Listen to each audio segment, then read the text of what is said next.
What is up? What is up?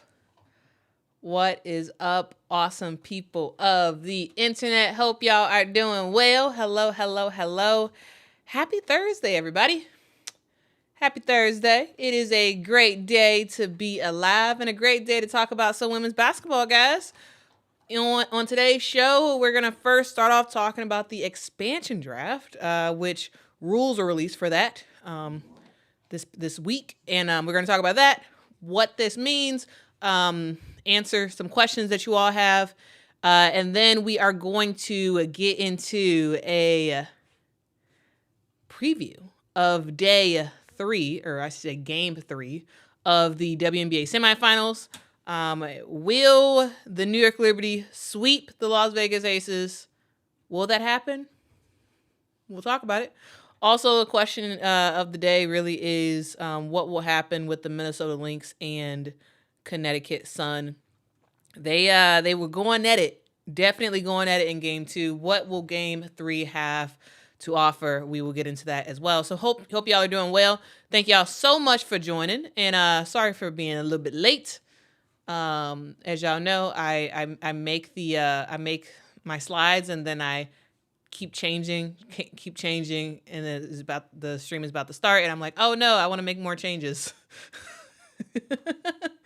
Anyway, let's get into it, guys, because expansion is coming, guys. Expansion is coming. Expansion is actually here for the WNBA. In 2005, we will have one team joining the WNBA. Their name is the Golden State Valkyries, owned by the Golden State Warriors. In 2026, we have 2 teams joining the WNBA, one in Portland and the other in Toronto. So that is the news, guys. We will have expansion. Expansion is here, and it's very, very, very exciting. So what we're going to talk about in this stream is we're going to specifically focus on the Golden State Valkyries. And next year, once Toronto and Portland is a little bit closer to coming online, we will talk about that. So again, in this stream, we're specifically talking about 2025, the expansion draft, because it will be a lot different as we go into 2026, because we'll have 2 teams joining the WNBA instead of just one. So yeah, that is something to note. And guys, I wanted to make sure that you all had like a really good, well-rounded understanding about the expansion draft. So I didn't want to just give y'all all the details about what's happening with the Golden State Valkyries. I didn't want to just have that be the stream. What I wanted to do is I wanted to give it as much context as I possibly could. And the only way I really thought I could do that is to sort of go in depth about the last time we had a WNBA expansion team. And so I want to go through that with you all and just sort of take a trip down memory lane to the Atlanta Dream. So guys, the Atlanta Dream was the last WNBA team to get added to the league, and had a expansion draft. So the expansion draft was held in February of 2028. The expansion draft was held in February of 2008. At the time, the WNBA had 13 teams. Now the WNBA has 12, but at the time it did have 13. The 13th team was the Sacramento Monarchs, that ultimately did end up folding as a franchise. But yeah, so in 2008, there were 13 teams in the WNBA. All 13 of those, of course, because they were in existence, had to participate in the expansion draft. So the expansion draft happened February of 2008. 13 players were picked up by the 13 teams at the time in the league. Now I wanna go in depth about these players, and because as time fades, sometimes people forget about who these players were that was drafted.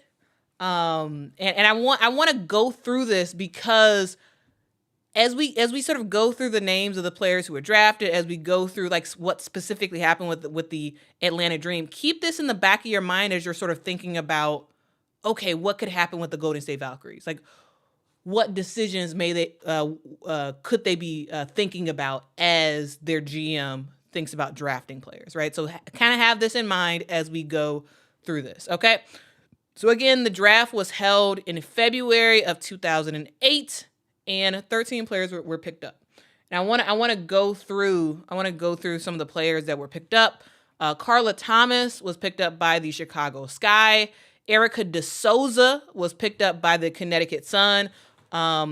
She's a player. I'm going to talk more about her in a bit, but she really is a player that really did become synonymous with the Atlanta Dream. At least in my opinion, she was really synonymous to it, to the Atlanta Dream. Early on for the Dream, it felt like, yeah, when you talked about the Atlanta Dream, you kind of were talking about Erica DeSouza and Angel McCautry, but we'll get into that in a second. We had Katie Feenstra was also drafted from the Detroit Shock. Ronika Hodges, big WNBA player that I enjoyed watching. She was drafted from the Houston Comets to the Atlanta Dream. Ann Strother from the Indiana Fever was drafted as well. Latoya Thomas from the LA Sparks. Christine Mann from the Minnesota Lynx. Ann Waters. Shout out to Ann Waters from the New York Liberty. Guys, if y'all don't know, Ann Waters is one of the, at least early on in the WNBA, was one of the most well-known European players in the W. She also has had a career as a coach as well. Shout out to Ann Waters. Anyway, let's continue on. Jennifer Lacey was picked up from the Phoenix Mercury. Christine Haney was picked up by the Sacramento Monarchs. And again, the Sacramento Monarchs at the time existed as a team, but eventually the team would fold. So in 2008, they were still existing, and so that's why they participated in the draft. We also had Chantel Anderson from the San Antonio Silver Stars, who was drafted to the Atlanta Dream. Now, a thing to note is that the San Antonio Silver Stars, they eventually would change their name to San Antonio Stars, and then they would move to Las Vegas, and they would become the Las Vegas Aces. So the San Antonio Silver Stars is the Las Vegas Aces of today. All right. We also had I already said Chantel Anderson. We also had Betty Lennox from the Seattle Storm, and Yelena Lachenka from the Washington Mystics. Okay. TG with the soda says, man, some of these names are throwbacks, facts, which is why, guys, one of the things I love about this channel, and I love what I sort of do on YouTube, is I absolutely love doing throwbacks. I love talking about some of those older names that I watched when I was a kid. I really liked Erica DeSouza. I really did like her. She had a real short. She was actually at a couple teams for a bit.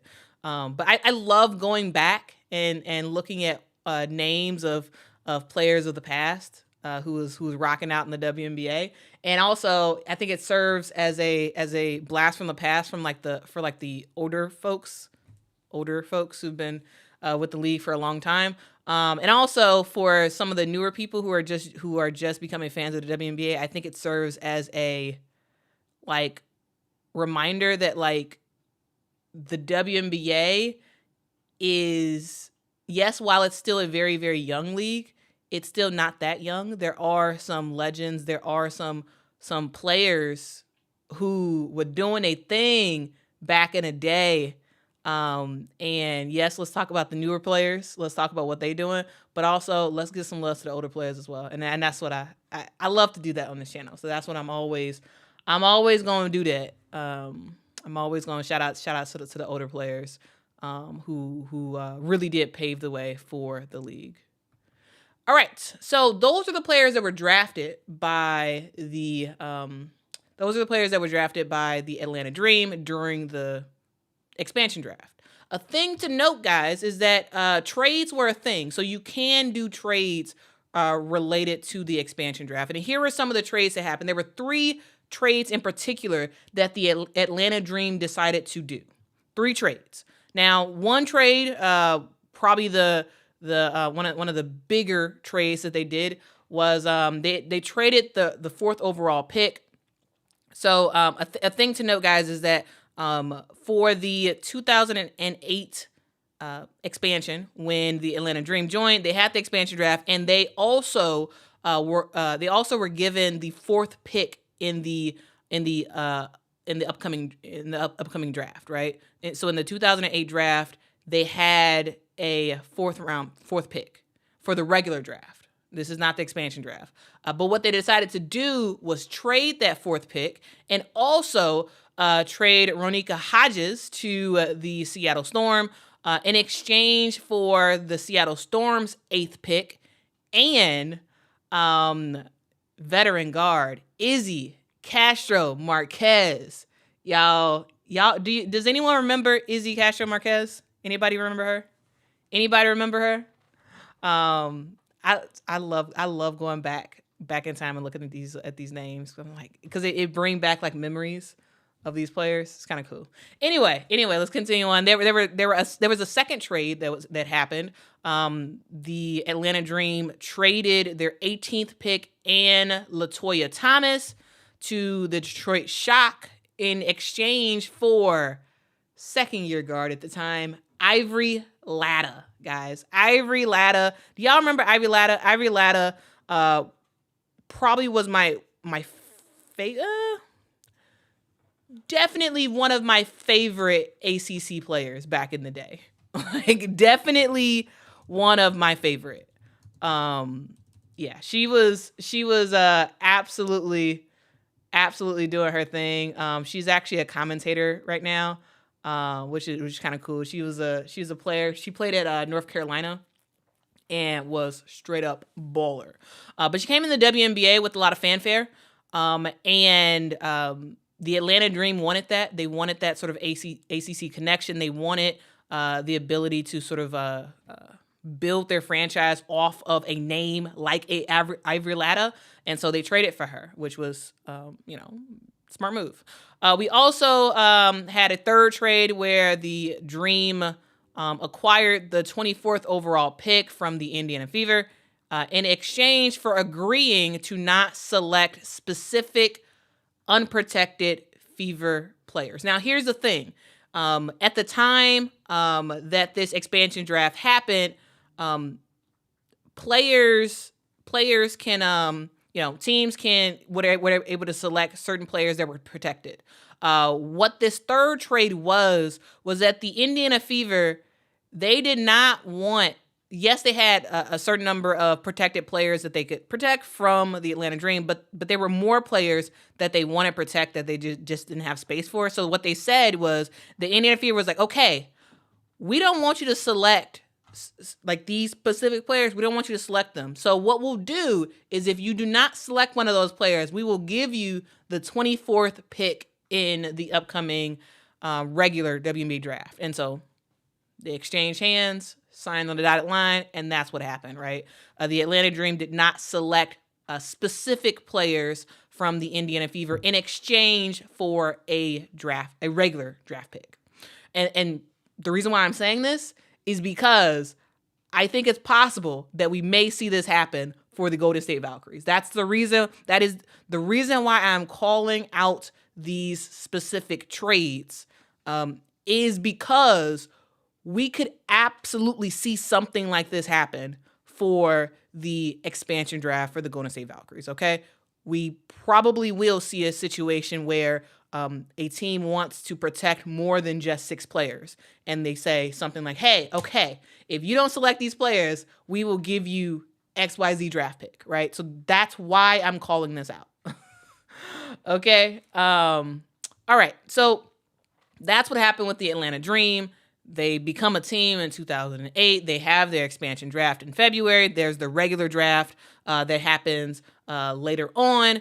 And they start playing. The team starts playing. They start making stuff happen. And the team has some pretty significant success. Since since the Atlanta Dream has become a team, they've played in 17 seasons in the WNBA. They have a record of 254 wins, 324 losses. That's a 43% win ratio. They also had 7 head coaches during that time, though some of those head coaches were for a very, very, very minuscule amount of time. The Atlanta Dream have reached the playoffs 10 out of their 17 seasons. They also reached the finals 3 times, one in 2009, 2010, and 2013. And I do want to say some players of note because guys, the Atlanta Dream is a team that while they haven't been in the league since the inaugural season, they've had some huge big time players that have played for this team. And most notably, first name on the list, Angel McCoughtry. When you think about the Atlanta Dream, when you think about what they have meant to the WNBA,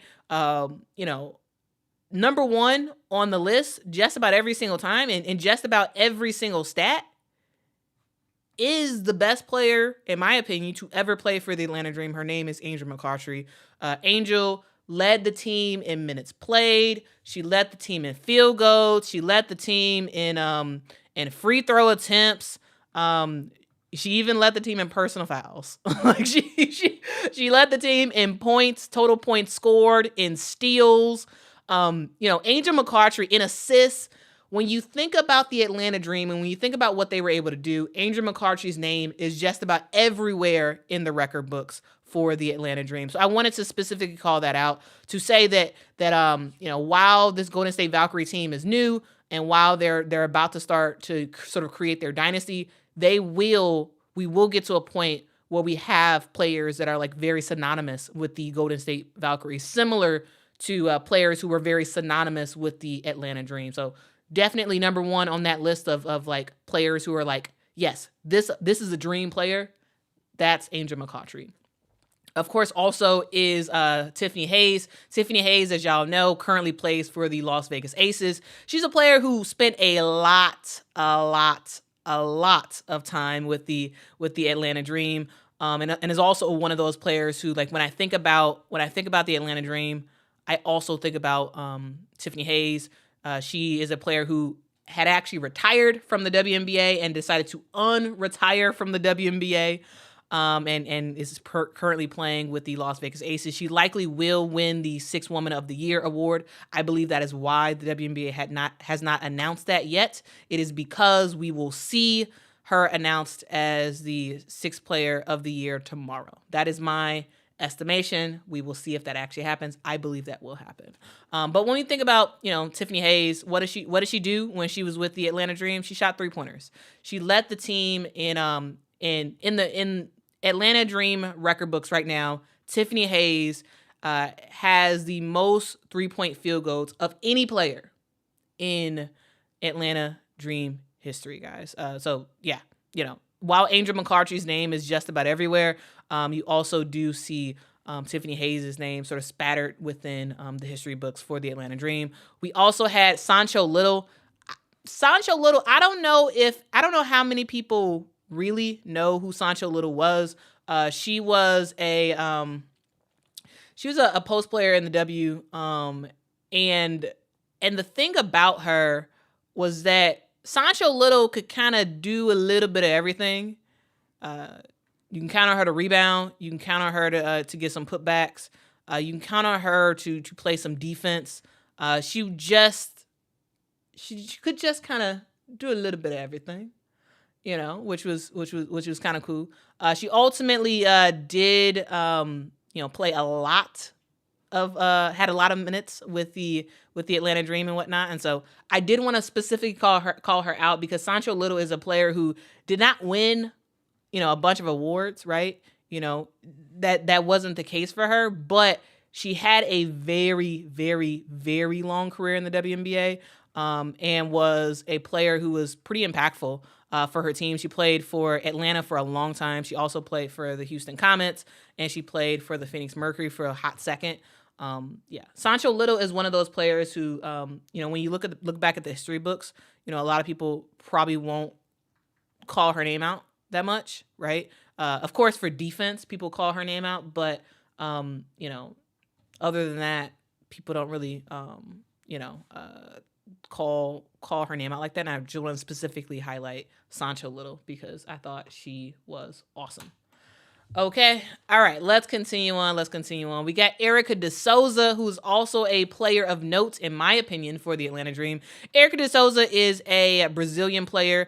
She was the first Brazilian player I'd ever known about in terms of like a female basketball player. Like, she was the first Brazilian that I was aware of, and yeah, Erica De Souza was straight up awesome.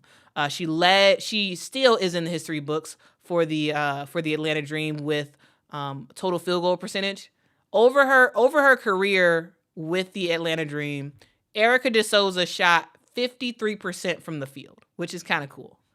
53% for Erica De Souza. She was one of those sort of traditional type of post players, back to the basket type of post players, and she was extremely, extremely efficient while she was doing it. Ultimately,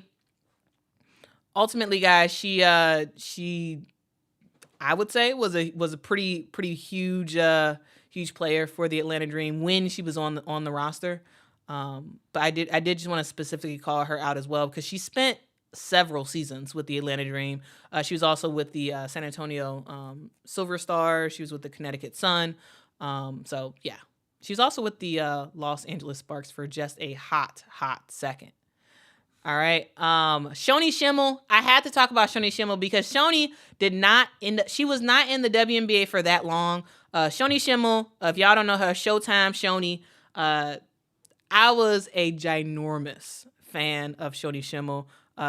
She played for Louisville with Coach Jeff Walls. And in my opinion, Shoni Schimmel really did put Louisville on the map. She was the player who did that crazy shot against Brittany Griner and Baylor. It may have been in the NCAA tournament. I can't remember. She had so many highlights. The highlight reel for Shoni Schimmel is long. It is very, very, very long, guys. And so yeah, that's kind of it's kind of, her plight in the WNBA and her personal plight did not end up that great, which is unfortunate. But Shoni Schimmel is a player who was really also synonymous to the Atlanta Dream for the short amount of time that she was on the team.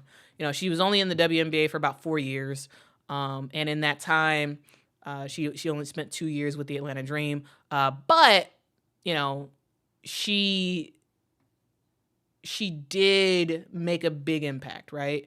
Not necessarily in terms of like wins and losses, but in terms of entertainment value. Oh, she was huge. She was absolutely huge. And then, of course, I got to talk about Ryan Howard. Ryan Howard is the current player, the only player who is on this list that is currently with the Atlanta Dream. And so I had to mention her as well. She is a player who really has made Atlanta her home and is really making her mark in the W. So the reason why I'm talking about this is because this is the only real comp that we have for the Golden State Valkyries, right? This is the only comp. This is the last team that we had as an expansion team. And I wanted to just sort of give you all a general 50,000 foot view of the Atlanta Dream, how they started in terms of the expansion draft and ultimately what they were able to do as a team. Because the idea is that the Golden State Valkyries will be successful sort of right off the get-go, right? So when we hear from Joe Lacob, who's the owner of the team, right? We hear what he has to say about this Golden State Valkyries team, and he wants to win. He wants to win quick, fast, in a hurry, right? And early success is absolutely possible for this Golden State Valkyries team. The reason why I say that it's absolutely possible is because when we look at the Atlanta Dream, guys, The Atlanta Dream, in their second year as a team, that is in 2009, they make it to the Eastern Conference semifinals, right? Their third year as a WNBA team, they make it to the WNBA finals. Yes, they ultimately lose in the finals. They lose in the finals 3 times, but they make it there early on in their tenure as a program. And so the thoughts about the Golden State Valkyries becoming a team and competing immediately, that is absolutely possible. That is absolutely possible. And so I wanted to say that because I know a lot of people are like, what? No way. Golden State is not going to be good for a long time. I just want to say the Atlanta Dream were very good 3 years in, right? They made it to the WNBA finals in their third years as a team. Yes, they didn't win, but still.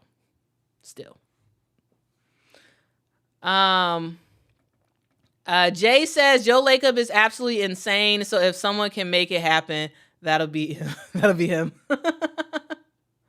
Yeah.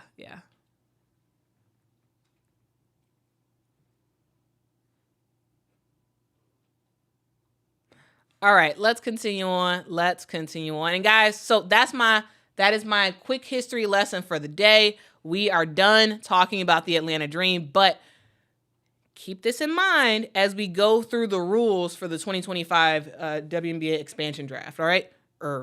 Keep this in mind. Keep Atlanta Dream in the back of your heads, okay, as we go through this. Okay. All right, so let's talk about the rules for the expansion draft. All right, so the expansion draft, which is actually happening in 2024, it's happening in December. So that's a typo on my part. It should be 2024 expansion draft rules, not 2025. All right, so I want to go through the rules in stages. So let's get to it. All right, so each team in the WNBA, so each of the 12 teams have to submit a roster list. Now, this roster list has to include everybody that the team has rights to. Everybody. So the player could be retired. The player could be on a core contract. The person could be on the team suspended list. The person could have been recently drafted by the team. The person could be on the normal active roster. Just about everybody who's associated with the team will be on an active roster. We have some exceptions. We're going to get into. But yeah, so just about everybody is included. Okay. So Dion says retired ? Yes. This includes retired. So, for example, let's say a player recently retires from the WNBA, right? For example, it took her a long time to actually retire, but let's say Maya Moore. Maya Moore was a player who was, she had stopped playing in the WNBA for a long while, but she hadn't officially retired. Had an expansion draft happen, she would be on the roster. She would be on the roster list for the Minnesota Lynx. Similar thing to Candace Parker. Candace Parker just retired from the WNBA. We actually don't have access to see the roster list. However, if the Las Vegas Aces have any thoughts. If they have any thoughts about, Candace Parker possibly coming back, maybe they keep her on their list just in case she comes back. They'll have the rights to her, right? So the roster list includes players on the active team's roster. So that means active team's roster means that they're currently on the roster for the season. So that's For example, for the Chicago Sky, that would be, Angel Reese, Camila Cardoso, players who were actively on the roster. It also includes players who are on the suspended list. So for a player like Elena Deladon, who was technically cored but then did not decide to sign her contract, she's included in that, right? So she's on the roster list that has to be included. Draft list. So basically everybody who was recently drafted, those people are kind of included in there as well. And then retired list, which we don't exactly have the names of the players who are actually retired but are still on their team's list. We actually don't know that. We don't know the names of those people, but they are included in the roster that teams must submit. So they must submit a roster of all the players they have rights to, every single player they have rights to, and they have to do that about 10 days prior to the expansion draft happening. So basically, they need to send the league a list of everybody they have rights to say, hey, here's our list 10 days before the expansion draft, because that list is going to go over to the Golden State Valkyries. The Golden State Valkyries are going to look that over and be like, okay, let's see who's available. Okay, maybe I might want to pick up this person. Maybe I might want to pick up this person. That type of thing, right? But on that list, guys, the current 12 teams can decide to protect players. So that's the thing. So they have to submit the list, but they can indicate 6 players on that list that the Golden State Valkyries cannot touch. All right. So if you're, let's say for example, you are the Indiana Fever, right? So maybe some of those names that you're gonna say, hey, you can't touch. It's probably Caitlin. It's probably Aaliyah Boston. It's probably Kelsey Mitchell, right? Maybe it's Timmy Fagbenle. So that type of thing. You can select up to 6 players. You do not have to select 6 players. So if a team is like, actually, I only care about 3 of these players, everybody else, I don't really care. A team can do that. A team can protect 3 players if they want to. They can protect 1 player if they want to. But the maximum of players that can be protected is 6. That is the maximum. Okay? So that means that these players cannot be included in the draft. All right, so they send over their roster list, and they have certain names starred. You can't take this person, you can't take this person, you can't take this person. Up to 6 of those names. All right? And a thing to note is that all other players that are not one of the 6 that can be protected, all other players will be eligible for selection by the Golden State Valkyries, okay? That's a thing to note. Also, guys, a thing that grinds my gears, but unfortunately is the reality of the WNBA, is that the protected list would not be made public, guys. That is something to note. That is something that is, in my opinion, very annoying. The fact that we will not be able to see the 6 players that the Sky selects, that the Fever select, that the Las Vegas Aces select. We will not be able to see that information. We will not be privy to it. And so the tough part is basically us as fans will be going into the draft for the Golden State Valkyries not really knowing who could be selected. We will not know the pool. Okay? We will not know the pool. And so that's the issue that I am annoyed with, but it sort of is what it is. Dion, thank you so much for the super chat, or super sticker, I should say. It is a beacon light with words, spoiler alert. Well, I appreciate that so much. Thank you. Straight Ballin says, Quita, turn around and let us see the Fever logo on that hoodie. It's actually not the Fever logo. This is actually one of my sweatshirts that is in my merch store right now. So y'all can purchase this at qlsapparel.com, qlsapparel.com.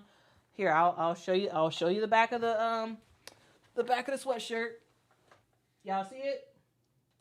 Hopefully, I can't see behind me. So hopefully y'all see it.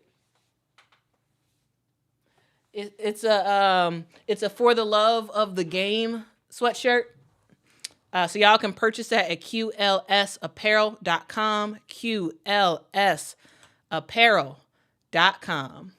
All right, it looks a little bit, it doesn't look as great in the light, but it looks great in real life. It looks great in real life. So pick that up at qlsapparel.com. I am not wearing a Fever sweatshirt. I don't have anything with the Fever on it. I have nothing with any other WNBA team besides the Chicago Sky. That's the only merch I have is WNBA. It has the WNBA logo on it, like it's like WNBA specific, or it is Chicago Sky specific. I have zero merch with the Fever, zero merch with any other team. However, if the Indiana Fever want to send me some merch, I will wear it. If the Fever or if any other team wants to send me some merch, I will wear it because I love free things. Okay. I love free things. So guys, go over to qlsapparel.com and pick up y'all sweatshirt. Okay. Double R says, have you ever thought about working for the WNBA? I don't think the WNBA wants me to work for them. I don't think they do. But they should holler at me though. They should holler at me. But I don't know. I don't know. I don't think that anybody in the WNBA actually appreciates what I do or actually cares what I do. I really do think that like the league and teams and players, they view YouTube as a bit of a cesspool of craziness, and I don't think that they are aware of really what I do. And so, yeah, I don't know. If they want, I'm happy to work with anybody, to be honest with you. I love the W. So, hey, I'm happy to do whatever. But I don't think they actually care, to be honest with you. And that's actually okay. That's actually okay for me. That actually is not a big deal for me at all. All right, let's continue on. So again, guys, the protected list will not be made public. Okay, that is something that is annoying, but that is a fact of the WNBA. All right, a thing to note, guys, is we will be able to watch the expansion draft live. We'll be able to watch it live. The expansion draft will happen on December the 6th on ESPN. So that's Friday, December the 6th. We will see the expansion draft happen live, where the Golden State Valkyries, their GM, will be selecting up to 12 players from the 12 teams. All right. So the Valkyries can select one player from each of the 12 teams. A thing to note is they don't have to select a player. So, for example, the Golden State Valkyries could go. They're going down the list and drafting all these players and whatnot. They could go. They could see the Chicago Sky and say. And the reason why I'm picking Chicago Sky is because they're the local team for me. They can see the Chicago Sky and they could be like, actually, we'll pass. Actually, we're good. We don't want anybody on your team. We're good. We pass. They can say that. So we can come out of the expansion draft with Golden State having 12 players on their roster. We can come out of that expansion draft with them having 10 players on the roster, 5. They can pass on as many players as they want. Okay, so that's something to be aware of, because I don't want you all to think that, they have to select players. They don't. They will have an opportunity to select one player from each team. However, they don't have to. Okay? Also, a thing to note is salary cap does not matter. Salary cap does not matter for the draft. So when you all go to Her Hoop Stats and you see the salary cap that a lot of these players are getting, like you see the amount of money that a lot of these players are getting, it does not matter. So the money does not have to add up. So the Golden State Valkyries could pick 12 of the highest available salary players. and it could be over their cap space. Likely will that happen? No, but it could be. And it doesn't matter. Okay? It does not matter if the salary cap goes over for the expansion draft. The reason why is because, free agency hasn't really started yet, and there's a specific deadline for that. So while they can draft whoever they want, regardless of the salary cap, in December, by February, they have to adhere to the salary cap numbers, right? So that's something to note. Okay, that is something to note. Let's get to y'all comments.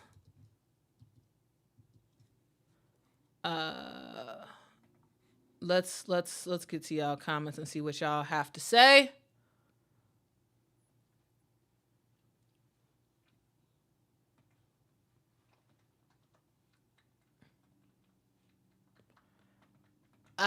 Shannon asks, why are they expanding? They have not profited in 30 years. So the WNBA is expanding because they want to make more revenue. The WNBA is a league that, yes, they have not made a profit just yet. However, they have been growing over the years, and the WNBA is the largest that it has ever been right now in terms of the amount of money that they're raking in. Right. We saw a new media rights deal that I believe it was $2.2 billion that was struck, and it's going to last. I believe it was 11 years. We see merch sales going through the roof. We're seeing teams sell out. We're seeing ticket sales up the wazoo even before this year. Numbers have been making an increase. And the WNBA wants to expand. Basically, if you don't continue to grow as a company, you will retract and die. That's basically the thing. And so the WNBA smartly realizes that they need to expand. And the argument of they haven't made a profit yet, why are they expanding? A lot of big time companies expand well before they actually make a profit, right? If you look at a lot of these tech companies, some of them have never made a profit, but they're still expanding. They're still making stuff happen. They're still getting investments and whatnot. And the WNBA is trying to grow so that they can grow their capacity to make more income. And the key for the WNBA is to grow smartly and not grow fast. Where in the past, at one point, the WNBA had, I believe it was 16 teams at one time. The WNBA grew a little bit too fast early on in their days, and then they had to retract, right? Kathy Engelbert, people could say whatever they want about her.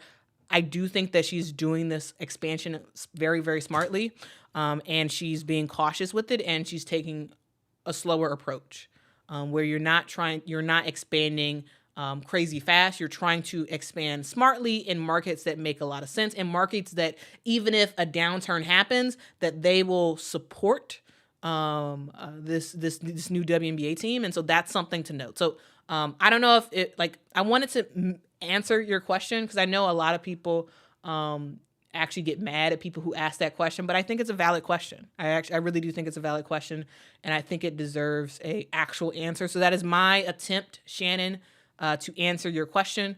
Thank you so much for asking it. Let's see. Anna says, subscribe and share this channel. This is great WNBA content. Thank you. Please share it. Please hit that like button. Please hit that subscribe button. Please hit that share button, guys. I am trying to see if this thing can actually be a real thing for me.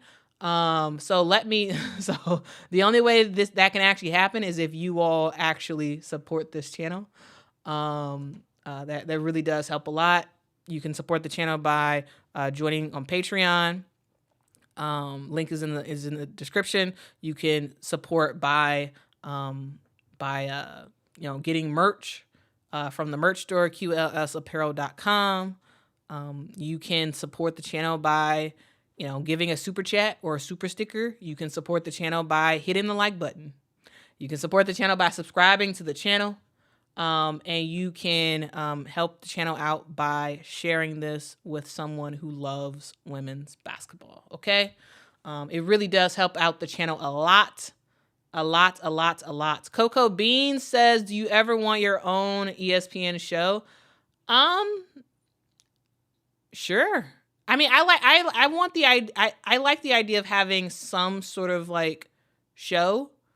Because I believe that women's basketball deserves a real show that's specific to women's basketball.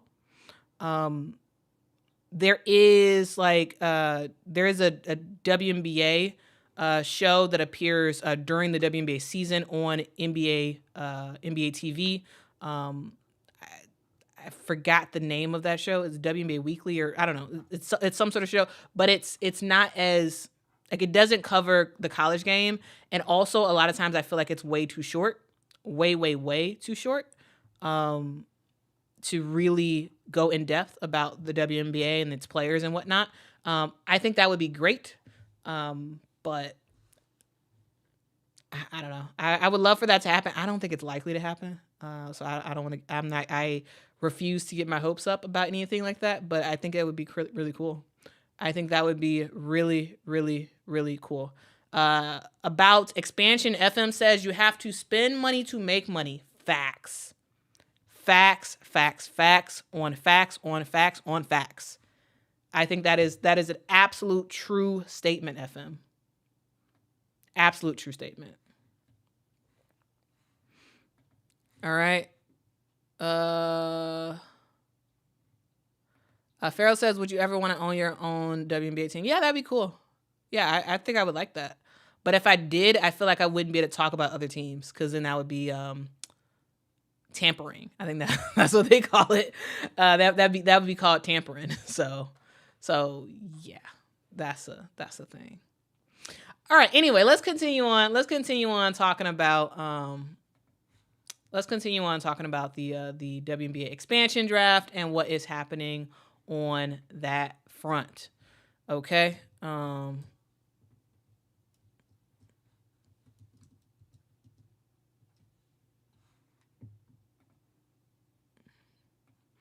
also a thing to note is I accidentally had a typo right here. So it says must adhere to cap regulations by February 2026. That is incorrect. That is February 2025. Okay. By February 2025, the Golden State Valkyries must adhere to cap regulations. But for the expansion draft, they don't have to adhere to it. But by February 2025, they must adhere to it. We got a super chat or super sticker, I should say. Thank you so much, Brian, for the super sticker. It is a hippo character waves goodbye with the words "next time" behind him. Well, thank you so much. I really do appreciate that so much. Thank you. All right. So let's continue on. So the Golden State Valkyries, one thing to know about them is that they will only be able to select one player who will be a unrestricted free agent. Okay, so there are a lot of players who are on teams' rosters, and there will be some unrestricted free agents on those team rosters. The Golden State Valkyries, of all the players available in the expansion draft, they can only select one player who will be a unrestricted free agent after this 2024 season is over. Okay, so that's something to note. And also as long as the player is not getting cored by their team. So that is something to note. All right, let's continue on. So a thing to note is that while the Golden State Valkyries will be able to select a plethora of players, there are some players that the Valkyrie will not be able to select. All right. So free agents who are not associated with the team cannot be selected in the expansion draft. Okay, they cannot be selected. So, for example, a player like a Liz Cambage. Liz Cambage has been out of the league for a long while now. She is currently not associated with any team. She's not on any roster. She hasn't been for a good while now. She is a player who is not available in the expansion draft. All right, Liz Cambage is not available. So even if the Golden State Valkyries want Liz Cambage, they cannot pick her up in the expansion draft. They can pick her up in free agency, during free agency after the expansion draft is over, but they cannot select her for the expansion draft because the expansion draft is specifically related to the players on the roster list for various teams. Okay? So that is something to note. So there is no team that has the rights to Liz Cambage. So the reason why, because no team has the rights to Liz Cambage, that is why the Golden State Valkyries cannot. That's why they cannot select her in the expansion draft, even if they wanted to. They cannot select her. Also, a player like an Odyssey Sims can also not be selected in the expansion draft. That is because she finished off the year on a hardship contract. So that is something to note. That is actually reporting that specifically that Odyssey Sims thing specifically is a shout out to Richard Cohen of Her Hoop Stats, who actually did some reporting on that one. So he is the person who said that Odyssey Sims, because she finished out the year on a hardship contract, she is technically not available for the expansion draft. So that's her and other players like her who were on a team at the end of the season, but were not on a real official roster. They were hardship players, right? Another player like that is Crystal Dangerfield. She's another player who finished a year off of a hardship contract and is technically not available to be picked up in the expansion draft. All right, so players who are out of the league, like Liz Cambage, like a Emma Miesemann, right? Emma Miesemann used to play for the Chicago Sky. She decided not to return to the WNBA. She is not associated with the team, so she cannot be picked up in the expansion draft. Even if she wanted to come back to the WNBA, she could not get picked up. All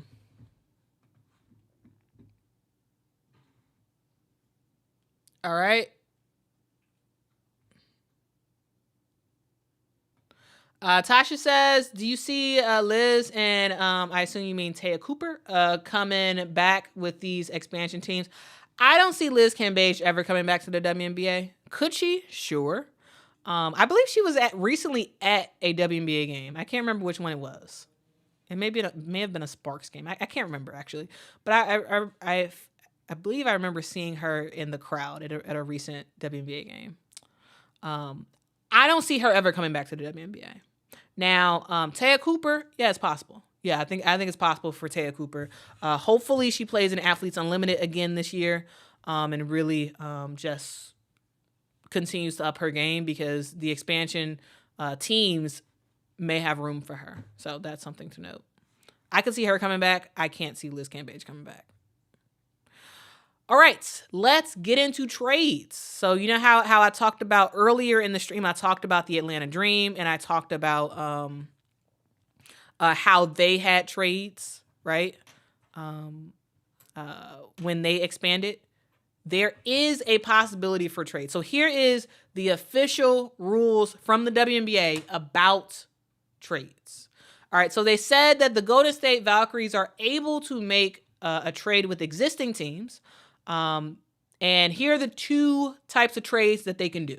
So one trade is to agree to select a particular player from the list of available expansion draft players and trade that player to a team other than the existing team.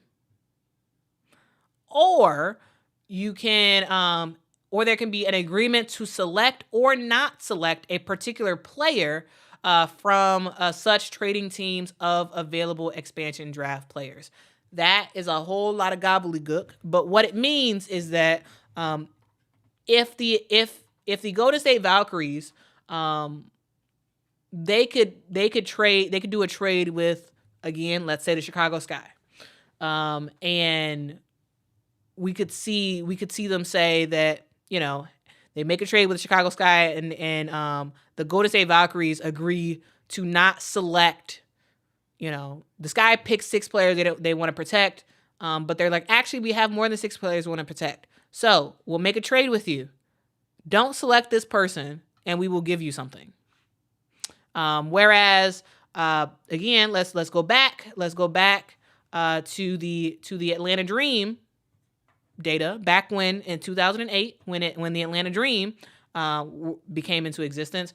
You see that last bullet? It says the Dream acquired the 24th overall pick from the Indiana Fever in exchange for agreeing not to select specific unprotected Fever players. That is something that the Golden State Valkyries can do.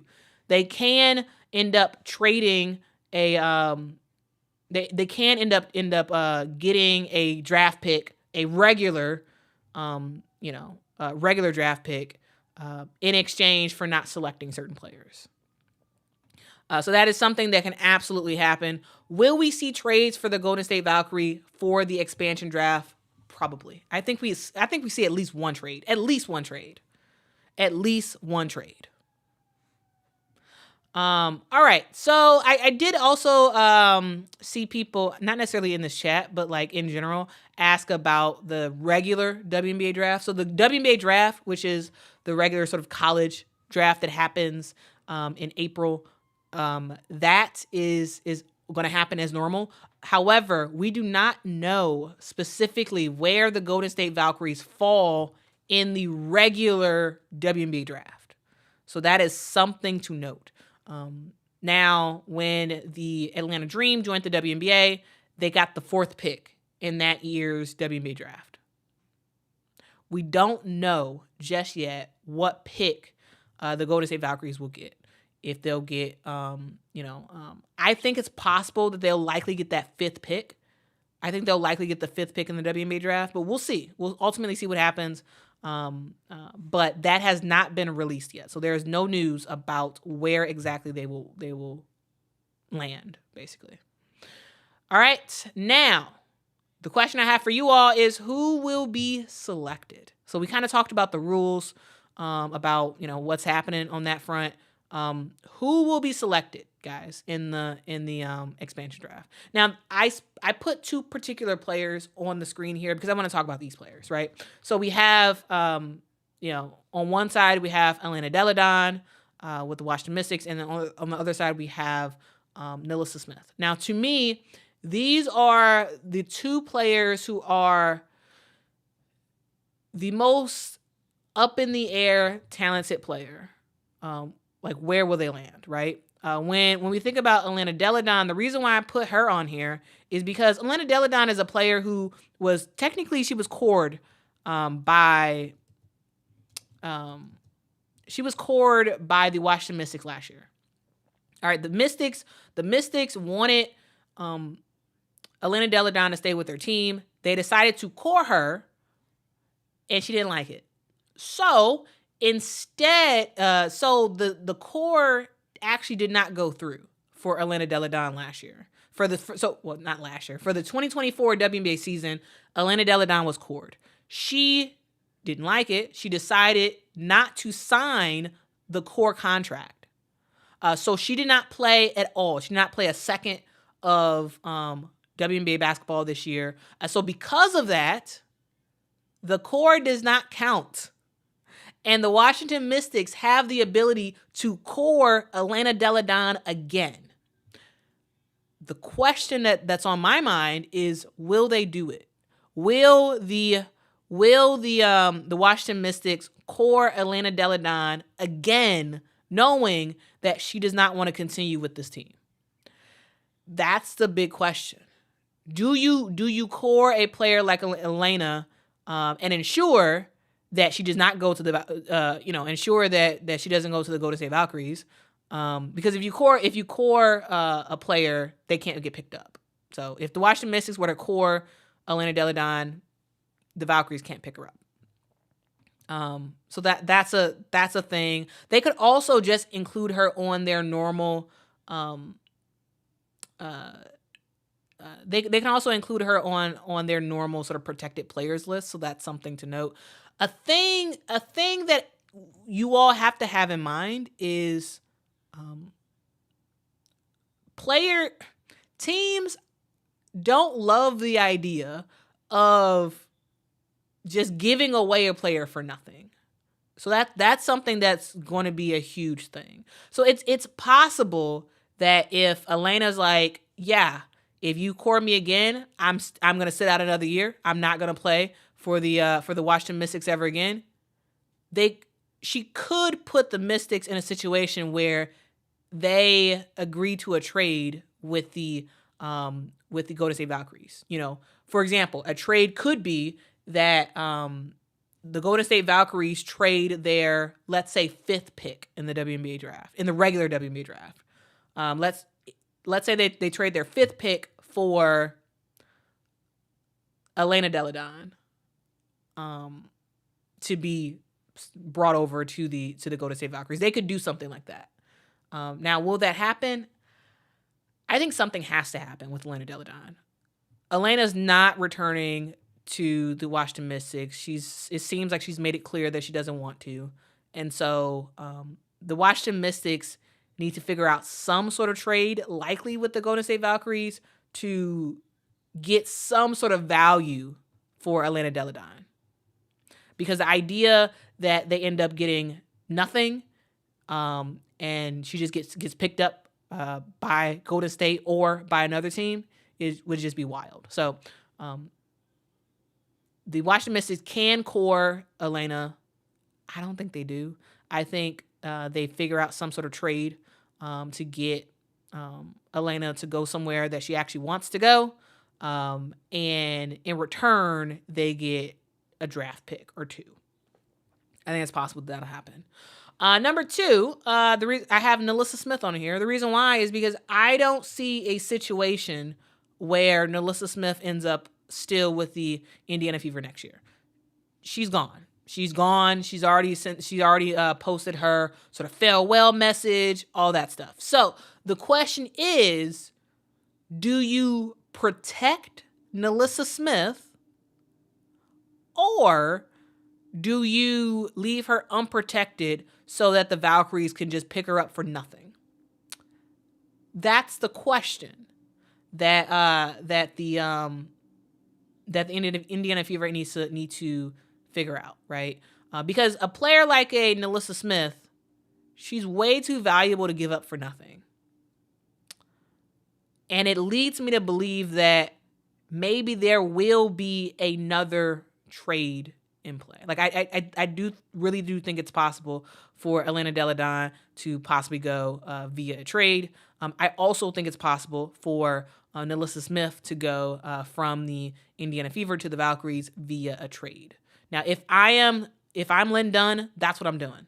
If I'm Lynn Dunn, I am saying, okay, I'm protecting NaLyssa Smith. You can't get her for nothing. But if you want NaLyssa Smith, I'll trade you. I'll trade you for some picks. I'll trade you for some picks because, again, to me, it makes no sense for you to give up NaLyssa Smith for nothing. Now, yes, the Indiana Fever have to make sure that NaLyssa Smith is not on the team next year. She's made it clear that she does not want to be on the team. So you need to, if you want to get some sort of value, make a trade happen. So if I'm Lynn Dunn, I'm thinking about, okay, all right, what pick combination would I want for in return for giving the Valkyries NaLyssa Smith? Like, what do I want in return? That's what I'm thinking about. If I'm the GM, that is front and center on my mind, because you got to get you need to get something from her, something for her. You do not let a player like NaLyssa Smith go for nothing, in my opinion. In my opinion, I don't think you Yeah, I don't think you let her go. Boxing says no way you trade Nalissa. No way you protect Nalissa Smith. Trade value is at all time low. Boxing. Do you have you seen Nalissa Smith play? When she was at Baylor. Have you seen her play her rookie season in WNBA? Have you seen her? Did you see her play last year in 2023? If you have, I don't know how you say, like, I don't know how you believe that she doesn't have trade value. Like, I don't know. I think it's kind of confusing to me.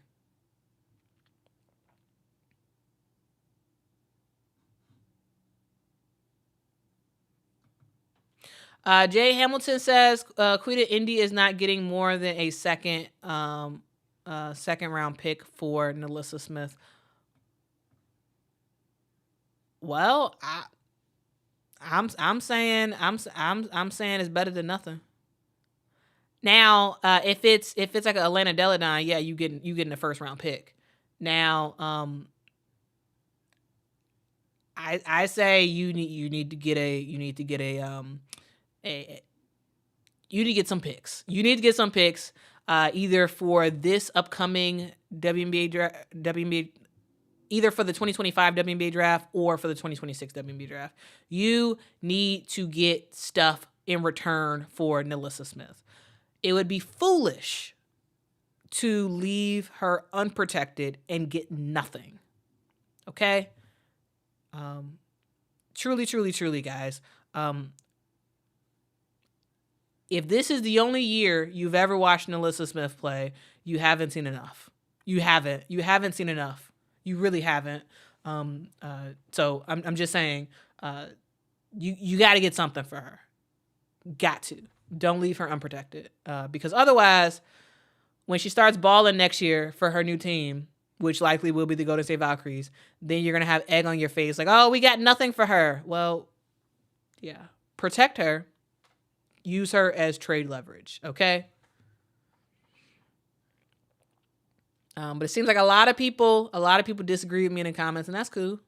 That's cool. It looks like a lot of y'all are disagreeing with me, and that is all right. At least a second round pick. At least.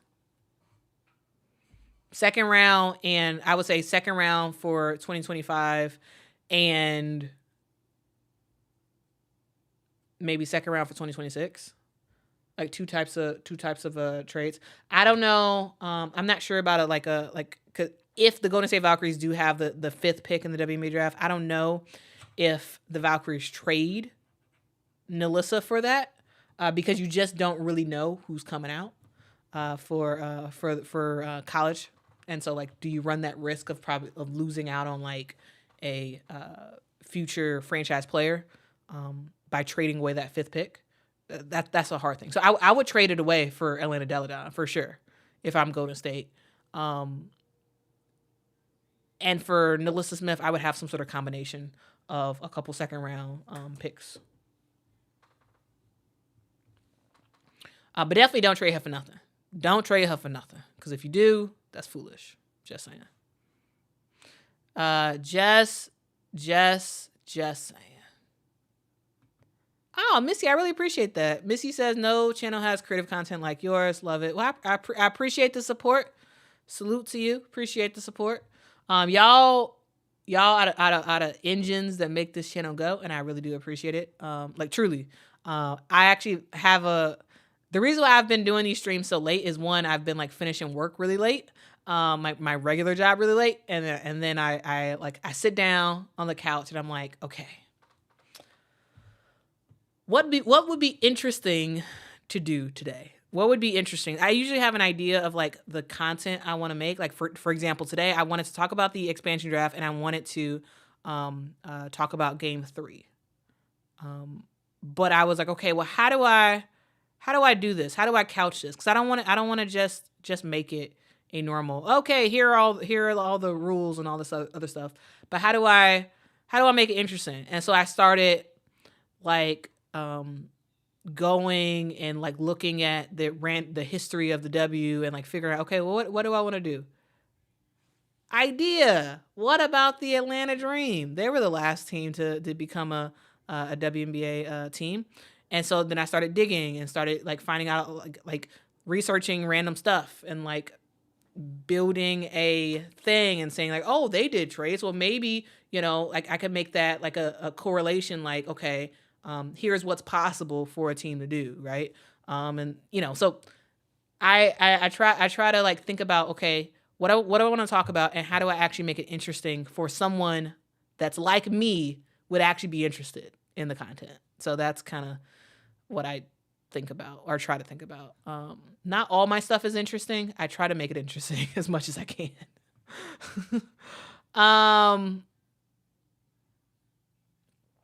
Linda says, I really thought Nalissa and Caitlin were going to be a thing. Sad that didn't happen, but I still believe in Smith. Yeah, I think Nalissa's still a really good player. Yeah. Anna says, Quita, what would be your protected list for Fever, Seattle, New York, and Chicago? Well, I am not releasing that information right now. I generally do have a list of players, at least 4 players of each of those teams that you have named that I want to keep. However, this draft is not until December, and I thought it would be more interesting to wait until late November to make those videos, and so I do not have a list for you. I don't want to share the people that I already have on my list in my head for those teams. The reason why is because then when we get closer to the actual expansion draft, I won't have much to say. So yeah. So I'm gonna hold that. I'm gonna couch that until we get into late November, because again, we will not actually see the draft happen until December. So again, the expansion draft will happen on December the 6th. So I'll wait until, late November to make that. If I was the GM of all these teams, what would I do? Yeah, so I'll make that video closer to. All right. Okay. All right, so we've talked about the expansion draft. So all that good stuff is over. Now. Let's talk about game 3, guys. Game 3. I'm excited about it, guys. Tomorrow, aka Friday, aka Friday. That was very lame. I don't know why I said it that way. Anyway. I wanted to talk about the New York Liberty versus Las Vegas Aces and talk about the Minnesota Lynx versus the Connecticut Sun. I'm not going to talk that long about this, mainly because I actually talked way too long about the expansion draft, and it's about my bedtime, and I got to get up early. So I'm not going to belabor the point. However, I do want to talk about the fact that that the New York Liberty have the ability to sweep the Las Vegas Aces. Now, do I think that's going to happen? No, I do not. I do not think that's going to happen. However, what we do know is that, one, the New York Liberty absolutely dominated in Game 1. Brianna Stewart, lights out, baller. We go into Game 2. The Las Vegas Aces have a good start. The New York Liberty come back. The Las Vegas Aces, they struggle to take care of they struggle to take care of the paint. They struggle to not turn over the basketball, and they ultimately just struggle to play. Game 2 was a game that should have been the Las Vegas Aces. They came out with good momentum, and then it just sort of faded away as the game went on. And even though, Asia Wilson had over 20 points, it was extremely quiet game for her, right? Sabrina Ionescu sort of lit it up. She and guys, the thing to note about Game 2 is that y'all probably saw my recap video. I didn't think that New York played that well.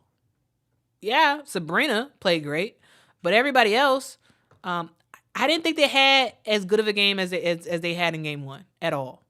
It was a very winnable game by the Las Vegas Aces, but ultimately they do lay an egg and do not take advantage. After the game was over,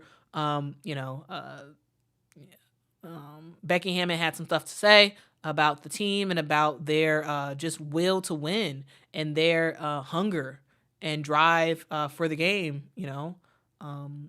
They've won it 2 times in a row. The New York Liberty haven't.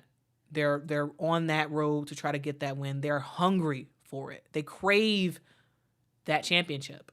Whereas the Las Vegas Aces, they just want it. They want it, and that's about it. And ultimately, I do. Veronica says Aces gave up 20 points. I believe they gave up 22 points. I think they had 20 points. They gave up 20 points in turnovers in that first half, and they had 2 points in the second half off of they gave up 2 points in that second half off of turnovers. I believe they finished with 22. I don't have the stats in front of me right now, but I believe they finished with 22 points off of. The Liberty had 22 points off of the Las Vegas Aces turnovers. I believe, at the end of that game. Now, here's the thing. While the Aces should have won Game 2, I do think they win Game 3. The reason why I think they win Game 3 is because they're at home. The Aces are at home, and they really don't want to lose. They don't want to get swept. Because one, that's embarrassing. It is. It's very embarrassing. Yes, you're the I say embarrassing like my dad. That's how he say it. Embarrassing. It's very embarrassing. Very, very embarrassing. For if they were to get swept. I do not think that the Aces get swept. I ultimately think that we will see a reinvigorated Las Vegas Aces team. We will see Chelsea Gray have a fantastic game. We will see Kelsey Plum have a fantastic game, right? Asia Wilson's going to do her thing. We will see the Las Vegas Aces look like they just got shot out of a cannon. They're gonna first half, they're gonna dominate.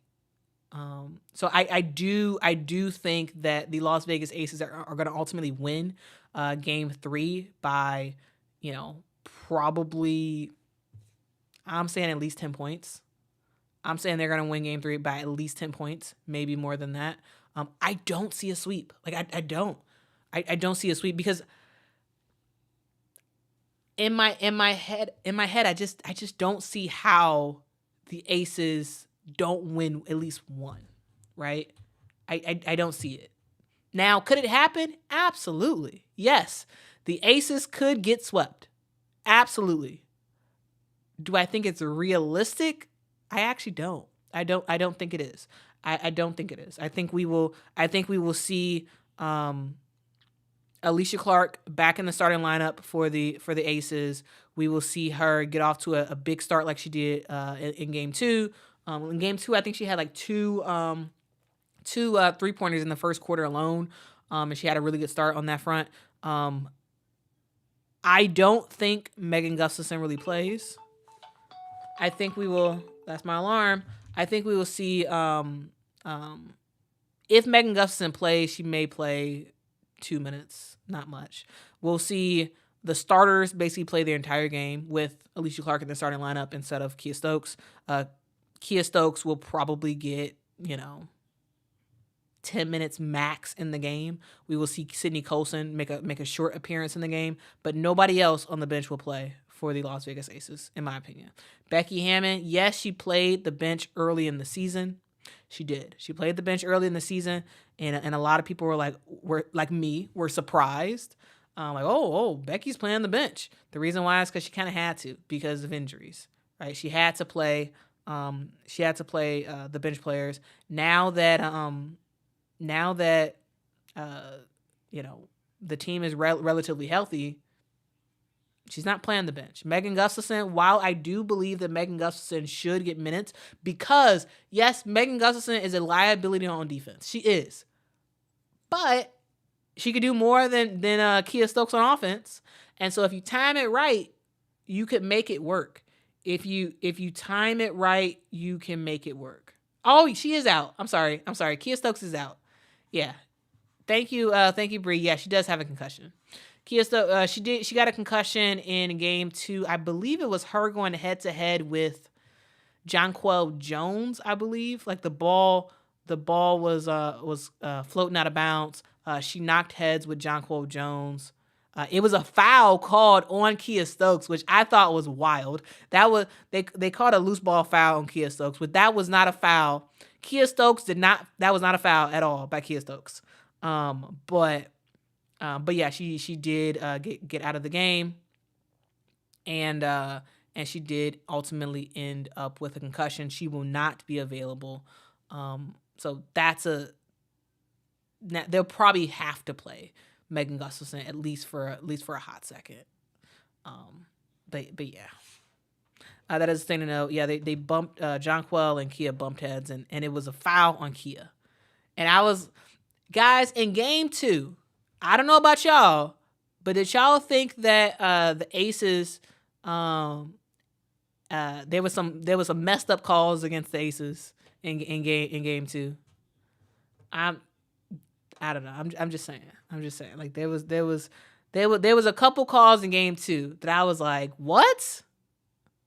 How dare you call that? That's not a foul. Or like it was like, yeah, it's like some ticky tack stuff and like some small stuff that I was like, what? Come on now. Come on, refs. But anyway. So I do have the Las Vegas Aces beating the New York Liberty in game 3. All right. I do have them winning in game 3. By 10 points. Now, will they do it? I think so, but we'll see. We will see.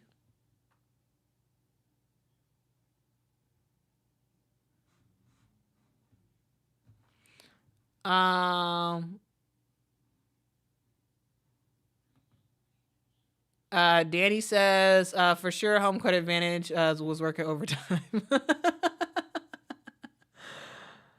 Oh man. But Don says, nah, I think I saw it different. The refs kept the Aces in the game. Okay. All right. William says, where's Mr. President? He's on the couch right now. He's resting on the couch right now. Here on this angle, you can see you can see his butt right there. I'm trying to see where the camera's at. There we go. You can see it. You can see him right there. He's laying down. He's laying down, staring at me right now.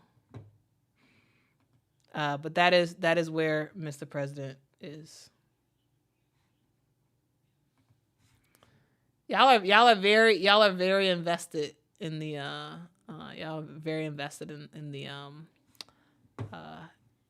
in the old dog there, Mr. President. All right. So anyway, let's go over to the next game, and we're gonna wrap this up after we talk about this. We have the Connecticut Sun versus we have the Connecticut Sun versus the Minnesota Lynx. Actually, first we have a question here. Veronica says, Quita, can you please do a video on Tanisha Wright and her tenure with the Dream? I did do. It wasn't an exhaustive video, but I did do a live stream yesterday where I did I did talk about Tanisha Wright and her tenure with the Atlanta Dream. So if you watch yesterday's stream, you can watch that. Okay. All right. So anyway, the Connecticut Sun versus the Minnesota Lynx in game 3. Now, game 1, hard fought battle. hard fought battle. Ultimately, the Connecticut Sun ended up getting the win, largely due to Marina Mabrey and her crazy awesome shooting, right? We go into game 2. Now, again, game 1 was in Minnesota. And, the playoffs begin when a road team wins a game. That was the road team winning a game in game 1. In game 2, the Minnesota Lynx, they're like, nah, we at home.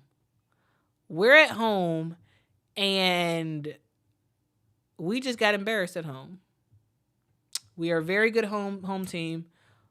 We allowed this team to rack up points against us, and we failed to knock down our 3-point shots. And so Cheryl Reeve and the rest of the team for the Minnesota Lynx, they said, not again. Not again. We need to ensure that we are coming out guns a-blazing. We are going to knock down our shots. We are going to ensure that we are playing more lockdown defense, ensuring that this team is not going to be able to just score willy-nilly, even though they weren't really scoring willy-nilly in game 1. But we're going to knock down our shots.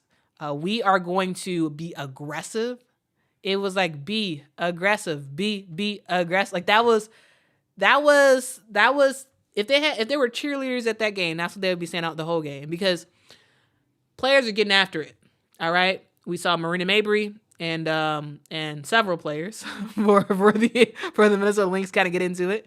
The funnest one I thought was Marina Mabrey and Courtney Williams. A fun part is, guys, last year both Marina Mabrey and Courtney Williams both played for the Chicago Sky, and they are 2 players that I got a photo with both of them last year at a meet and greet after one of the Sky games last year. They were so nice. I literally just said hi to them, and I was like, "Oh, you guys are awesome," and I took a photo, and that was it. But it was really cool. I got to find the photo and put it up. But like when I saw the way that those 2 were reacting towards each other, I was like, "Oh my goodness, the tables have turned." Once teammates, now enemies. But everybody was getting into it. Maisha, y'all. Maisha Hines-Allen. This girl, she bulldozes DeWanna Bonner. I'm using hyperbolic language. She didn't actually bulldoze her, but I'm using hyperbolic language because it's kind of fun. Anyway, she bulldozes DeWanna Bonner. And turns, looks at Alyssa Thomas, and flexes on her. And I was like, man. I thought it was kind of funny. I thought it was kind of funny. I'm not gonna lie. Guys. I thought it was kind of funny. I did. I thought it was kind of funny. But anyway, everybody was very aggressive in that game. Both teams were very aggressive. Courtney Williams was in her bag. Y'all, when I tell you the mid-range assassin was doing her normal stuff, okay? She was doing her normal stuff. She had not 15 points. She had 17 points in the game. On what day was that game? I can't even remember. I can't remember when game 2 was. But anyway, she had 17 points in that game, 4 assists. Courtney Williams was in her bag, okay? She was on fire. I thought that Nafisa Collier had a terrible game offensively, scoring-wise, right? She did get her teammates involved. She was passing the basketball, right? She did get rebounds and whatnot. But efficiency-wise, that girl couldn't hit nothing. And I tell you this, I don't believe that's happening in game 3 at all. At all. Nafisa Collier is a player who averaged 40 points in the first round. Okay? I don't think in game 3 she has the game that she had in game 2. I think she comes out and really does dominate from the get-go in game 3.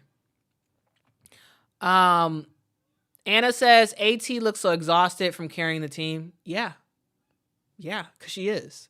Alyssa Thomas, she's been carrying this team all year, basically. I'm sure that lady's exhausted. I'm sure she is. But hey, you gotta play until it's over. You gotta play until it's over.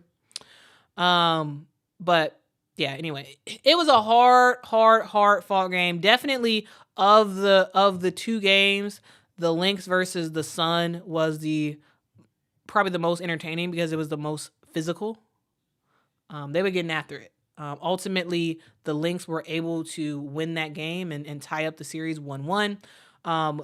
Game 3 is going to be in Connecticut. And so the question is, who's going to win that game? I have the Minnesota Lynx winning that game. I see Nafisa Collier having a fan-freaking-tastic game. I think she's going to go off in game 3. And ultimately, she's going to win. I think Minnesota is going to win game 3. Connecticut is going to win game 4, and we're going to game 5. Which is different than what I think for that's different than what I think for the Aces versus Liberty, right? For the Aces versus Liberty, I have the Aces winning game 3, but the Liberty winning game 4, closing out the series. But for Sun versus Lynx, I have it going to 5 games. And probably the Lynx are gonna take it out and win. But those are my thoughts, guys. What do y'all think? I'm very, very much curious to know, guys, what y'all think about this. Nola says the Sun win home. You think so? I don't know, because Alyssa Thomas is tired. Brianna Jones is just Brianna Jones has not really been effective, like, at all. I mean, she's doing some stuff, but she's nowhere near as effective as she used to be. And the helpful thing about the Connecticut Sun is that you do have a player like Olivia Nelson-Ododa who can come off the bench and be productive for your team, right? You do have a Ty Harris who's back. You have Veronica Burton. Veronica Burton didn't really do anything in the last game. However, she is a player who can come in and give some really good minutes. But Connecticut, in order for them to win, Brianna Jones has to show up. She has to show up. But unfortunately for them, she has not. And I don't know if she will. So I have Minnesota winning game 3. I have them winning game 3, and ultimately in game 4, Marina Mabrey and Alyssa Thomas are going to ball out. They're going to ball out, and they're going to win game 4. It's going to go to 5 games, and Minnesota is going to win it in 5. That's what I have, but we'll see what happens. Guys, I thank y'all so much for rocking with me. Thank you. I know it's late, so I really do appreciate it, guys. A thing to note, channel update, guys. Channel update. I will not be live streaming the games tomorrow. I will watch the games tomorrow, and I will put out a post-game recap about tomorrow's games. All right? I will do a post-game recap for the games tomorrow on Saturday. So Saturday morning, I will have post-game recaps for y'all. I will not be doing a live stream of the game tomorrow. Okay? Of both games tomorrow. I will not do that. But I will have recaps. It seems like you all prefer the recaps over anything. And so if I have to choose either one, I should just choose post-game recaps. And so that's what I think I'm going to do for now on. But I do thank y'all so much for rocking with me. Thank y'all so much for watching this stream.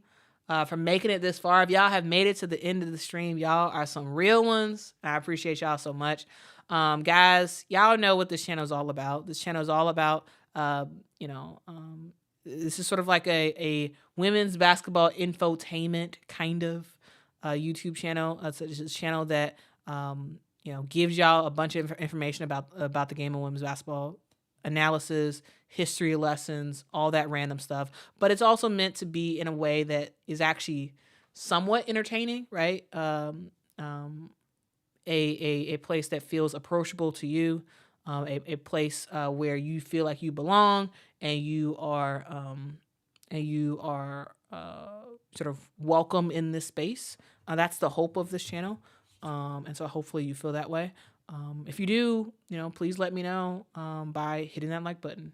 Let me know by, I'm on Apple Podcasts. I'm on Spotify. If y'all could rate and review the podcast. I try to put out the podcast episode. The podcast episodes are really just like the live streams and the produced videos. I don't always put those up. I try my best to, but if y'all could rate and review that would be awesome. Guys, y'all know the landscape of women's basketball commentary. A lot of it is negative. A lot of it is not great. A lot of it is very, very misinformed. But I try to, do what I can on this channel to really be a different voice that you all hear around women's basketball. I can't post all the time, right?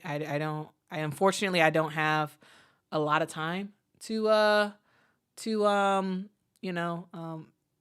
make videos, right? So I won't have several videos up a day. Probably won't get to that, mainly because I just can't. I work a regular job. But for the videos I do make, I do put a lot of care into them. I put a lot of effort into them. And I hope y'all appreciate it. I hope y'all enjoy it. And if y'all don't, let me know why. Let me know how it could improve, because I really do want to improve. I am experimenting to see, could this actually be a real thing? Could this be a real thing, right?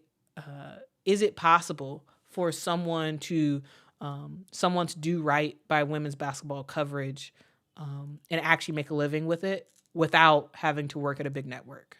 Is it possible? That is the experiment that I am running. I don't know if it's possible. Right now, it's definitely not. But maybe in the future, it will be. Right now, it is definitely not possible to actually do this for real. But as I am on that journey to sort of make that happen, I do appreciate your support. I really do appreciate your support. Appreciate you straight balling. Really do appreciate it. Mike says, yes, it is possible. It might be possible. But it's going to take a whole lot longer. That's why I really do encourage y'all to share this with people, because this channel needs to grow in order to actually make this a real thing. Where it stands, I love what I do. It's a hobby for me. It's a thing that I love, so I will use all of my free time to do this thing. But, for it to be a real thing, we gotta eventually, we'll see what happens. But anyway, guys, I appreciate y'all. I'm rambling. That's the thing about me late in streams. I get tired and I start to ramble, and so yeah, that's the thing. That's the thing.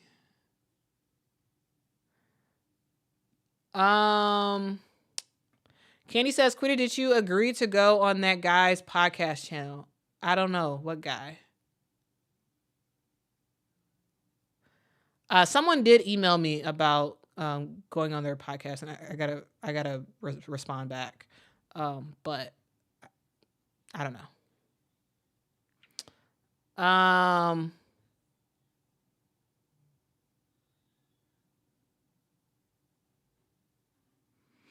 Oh yeah, I'm sticking with this. I'm not going nowhere. I'm not. I mean, hopefully I don't go anywhere. You can't predict the future, but I hope I'm not going anywhere. But anyway, I appreciate y'all. I rock with y'all. Will says, I emailed the WNBA that they should check out your content. Quita probably went into the ether, but you never know. Nobody gives the detailed commentary like you. I appreciate you. Appreciate y'all. I rock with y'all. Guys, y'all have a great evening. I gotta go to sleep. I gotta wake up early tomorrow. So I'm gonna go. But I thank y'all so much for rocking with me so late, guys. This was a late stream. Yesterday was a late stream as well, and I apologize for making these late streams. However, it really was a choice of get your real work done, your regular work done, or not. And I had to get my regular work done. So it leads me sometimes to make these late streams. So I appreciate y'all for rocking with me. Thank you. Guys, as I always say, guys, be kind to people, be respectful to people. If no one has told you, you matter, you absolutely matter. You are very important. And I'm happy that you are on this earth. Guys, I love you. Most importantly, guys, Jesus loves you guys. I will talk to y'all not tomorrow. No, not tomorrow, but I will talk to y'all on Saturday. Okay, I'll talk to y'all on Saturday as we recap Minnesota versus Connecticut. And we recap the Las Vegas Aces against the New York Liberty. We'll recap those games on Saturday. Okay? And let me know, I'm going to end the stream now, but let me know in the comment section if y'all want that to either be a live stream or do y'all want that to be a produced video? What do y'all want? Let me know. Produced video or live stream. Produced video has the ability to have B-roll in it, like game footage. Live, no game footage. So let me know what y'all want, game footage or no game footage, live or not live for Saturday's recaps of both of those games. Okay, anyway, talk to y'all later. Thank y'all so much. Have a good evening. And tomorrow is Friday, y'all. So do something fun. Maybe eat some pizza. Eat some pizza on my behalf, something like that. And I will catch y'all in the next one. Until next time, guys. Goodbye.